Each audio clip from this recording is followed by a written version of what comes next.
ভালোবাসার মানুষ যদি অবহেলা করে, কষ্ট দেয়, সেটা আমাদের খুবই কষ্ট মনে হয়, খুবই দুঃখিত হয় আমরা।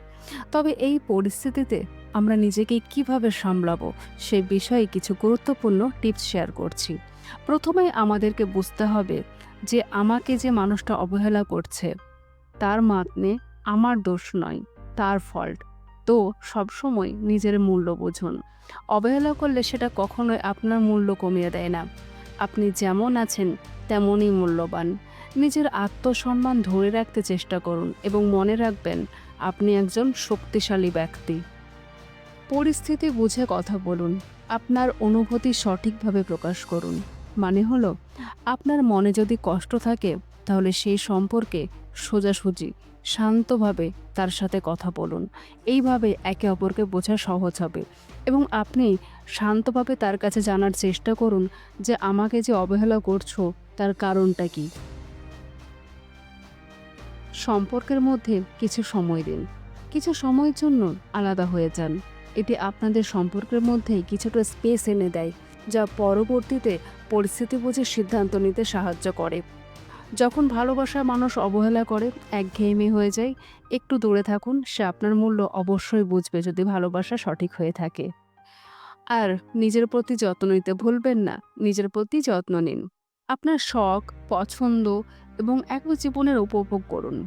বন্ধুদের সাথে সময় কাটান, নতুন কিছু শিখুন অথবা নিজের জন্য কিছু ভালো করুন।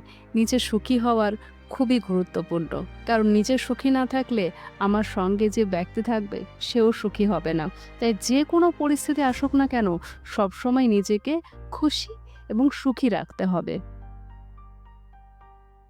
এবার আপনার মাথায় প্রশ্ন আসছে যে আমার সম্পর্ক ঠিক নেই, আমি খুশি থাকবো কি করে? আপনি শান্তভাবে আপনাকে যে অবহেলা করছে সেটার কারণটা বের করুন। অবহেলা কি কেন? কোনো বিশেষ কারণ হচ্ছে কি? তার সাথে ভালোভাবে কথা বলুন এবং তার মনোভাব বা পরিস্থিতি সম্পর্কে জানার চেষ্টা করুন। মাঝে, মাঝে কিছু সমস্যা বা চাপা থাকলে মানুষ এমন আচরণ করতে পারে এবং তার মানে এটা আপনার ফল্ট নয়। আপনি এবং আপনার পার্টনারের সঙ্গে ফেস টু ফেস এ বিষয়ে কথা বলুন। আর যদি সম্ভব হয়, ক্ষমা করতে শিখুন। সম্পর্কের মধ্যে কখনো কখনো ভুল বোঝাবুঝি বা তর্ক হতে পারে। যদি আপনি অনুভব করেন যে অবহেলা শুধুমাত্র সাময়িক, তবে ক্ষমা করার মনোভাব রাখুন। সম্পর্কের ভবিষ্যৎ নিয়ে ভাবুন। যদি অবহেলা নিয়মিত হয়ে যায় এবং আপনি অনুভব করেন যে এটি সম্পর্কটি আর একপেশে হয়ে পড়েছে, একঘেয়ে হয়ে পড়েছে এবং আমি একতরফায় ভালোবেসে যাচ্ছি আর আমি তার পরবর্তীতে একতরফা অবহেলা পেয়ে যাচ্ছি, তাহলে আপনি আপনার ভবিষ্যৎ নিয়ে ভাবুন। খুবই সচেতন হওয়া এই সময় দরকার হয়েছে। তাহলে আপনার জন্য সবচেয়ে ভালো কি হবে জানেন? কখনো কখনো নিজেকে সুরক্ষিত রাখা এবং প্রয়োজন হলে সম্পর্ক দূরে রেখে চলে যাওয়াটাই বুদ্ধিমানের কাজ হবে।